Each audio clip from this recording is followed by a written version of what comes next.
गरीब साध साध सब नेक हैं, आप अपनी ठोरे, जो सतलोक ले जाएंगे वो साधु कोई और।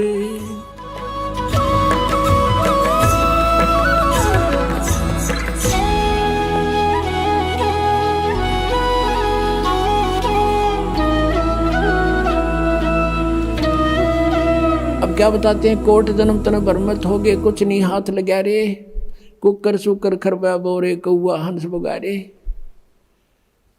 कोटि जन्म तू राजा की, ना मिटी न मन की आशा, भिक्षकों का दर दर घूमया, मिला ना निर्गुण रासा। आदरणीय गरीबदास साहिब जी की परमेश्वर कबीर साहिब जी ने दिव्य दृष्टि खोल रखी थी। उन्होंने आज से अरबों खरबों पहले की सारी घटनाएं एजिटी चित्रित कर रखी हैं और उनको वो घटनाएं चलचित्र की तरह दिखाई देती थी।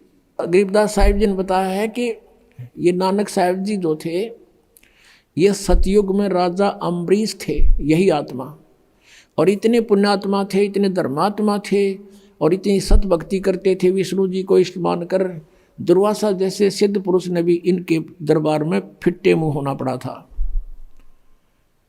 उसके बाद वही आत्मा फिर त्रेता युग में राजा जनक रूप में जन्म हुआ। राजा थे वो, और नौकर सैकड़ों लाखों की संख्या में सैनिक उसके नौकर थे। और वही आत्मा फिर पुनों को स्वर्ग में नाश करके बहुत यज्ञ किया करते थे राजा जनक, उनको नष्ट करके तो कलयुग के अंदर कालू राम मेहता के घर पे एक सिंपल मैन के घर जन्म हुआ, क्योंकि वो सब पुण्य खत्म हुए। और फिर नौकरी कर रहे एक नवाब के घर पे आप ही,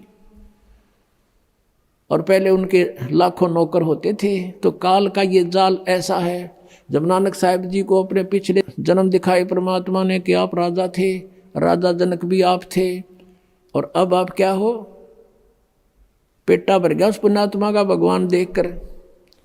इनको कहते हैं जो दृढ़ भक्त होते हैं उनको भगवान मिलते हैं। उस दिन के बाद फैसला कर लिया पूरा हिंदू समाज। नानक साहिब जी के पिता भी विरोधी हो गए थे कि के पैदा हो गया हमारे देवताओं ने बुरा बतावे, और सब ब्राह्मण विरोधी हो गए थे कि ये पागल हो गया, इसका पता नहीं क्या हो गया, ये सब उल्ट सुल्ट बोल रहा है। तो इस प्रकार पुण्यात्मा अब क्या बताते हैं, कोट जन्म तन भरमत हो गए, और यदि परमात्मा ना मिलते हुआ प्यारी आत्मा अगले जन्म में 84 लाख योनियों में जाती। कोट जन्म तन भरमत हो गए, कुछ ना हाथ लगा रे, कुकर सुकर खरबा बोरे, कौआ हंस बगारे। कोट जन्म तू राजा की ना, और मिटी न मन की आशा, भिक्षकों का दर दर घूमया, मिला ना निर्गुण रासा। आप ऐसे साधक भी रह चुके हो, घर त्याग गए, नगर से एक सूखी रोटियां मांग लेगे, 2 रोटी खाई 4 खाई, बाकी कपड़े में बांध कर वृक्ष के बांध दी, सूख गई। एक दिन भूखा रहे, अगले दिन उन्हीं को भिगो कर खा लिया, यानी 3 दिन का काम चला लिया, 1 दिन की भिक्षा तय।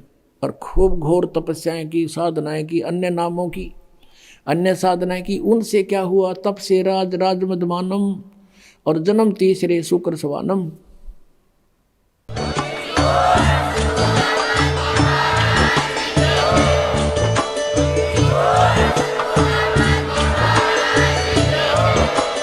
आप सुन रहे थे जगत गुरु तत्वदर्शी संत रामपाल जी महाराज जी के मंगल प्रवचन। अधिक जानकारी के लिए विजिट कीजिए हमारी वेबसाइट www.jagatgururampalji.org। संत रामपाल जी महाराज जी के शुभ आशीर्वाद से पूरे विश्व भर में 500 से भी ज्यादा नाम दीक्षा केंद्र हैं, जिन पर संत रामपाल जी महाराज जी द्वारा ऑनलाइन निशुल्क नाम दीक्षा दी जा रही है। अपने नजदीकी नाम दीक्षा केंद्र का पता करने के लिए संपर्क करें 8222880541।